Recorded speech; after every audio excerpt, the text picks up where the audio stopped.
Our reading today and our reflection comes from 1 Thessalonians 5:15.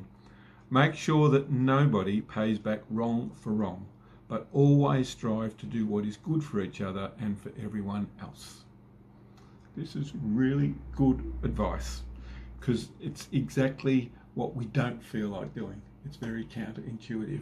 If someone hurts me, then in actual fact, it's quite different to where it says an eye for an eye and a tooth for a tooth, which is what the Old Covenant said, what it says in the Old Testament. And here, Paul is saying, no, Jesus teaches us to go a bit further than that and do some things a bit different. Make sure nobody pays back wrong for wrong. So this is really reflecting a little bit what we talked about yesterday about choosing to remain in unity, which requires an incredible amount of forgiveness and of self-restraint and being counterintuitive in not paying back wrong for wrong. Which is really hard when you're feeling really cross with someone because they've done something to annoy you or they've hurt you or, And it's not saying that it's not wrong for people to be punished. It's not wrong for people to, some people go to jail for what they've done, to suffer in some way or protect the rest of the community protected from them. And it's not to say that we don't seek to see people have to deal with the wrongs they've done.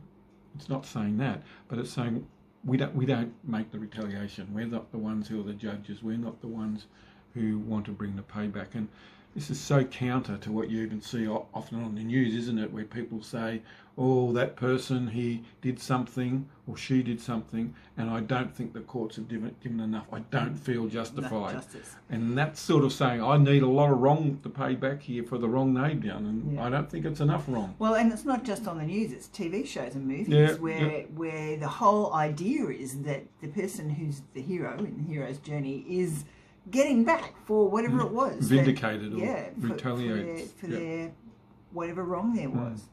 And that's really hard in this day and age because, especially in this Me Too generation, when there's all these... Well, it's all about my rights. Yeah, and awareness raising of the wrongs that have done to people. And yes, those people do need to be brought to justice who have done wrong against others.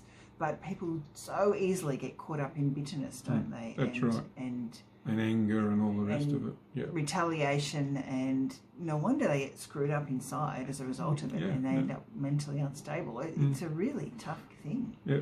I was talking to someone just the other day about holding grudges, and they were talking about how easy it is to hold grudges and how holding grudges is like going back and building a monument to whatever it is that person has done and keeping going back and festering it and keeping it alive. And they were saying, well, the only problem with that is it affects me.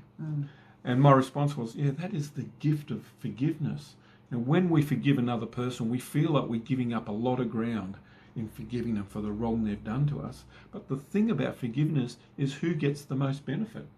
It's not the person you're forgiving, it's you who's doing the forgiving, it's because letting go of this angst inside.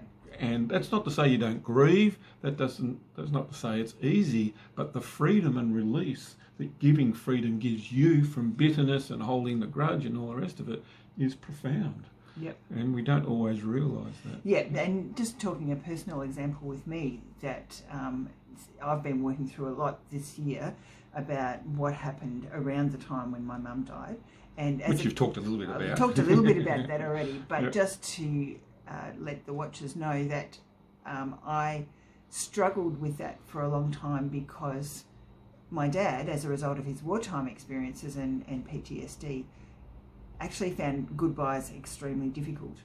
And so as a result of that, didn't give my sister and me, and maybe my older sisters, I don't know, but us as teenagers, we didn't ever have a chance to properly say goodbye to our mum.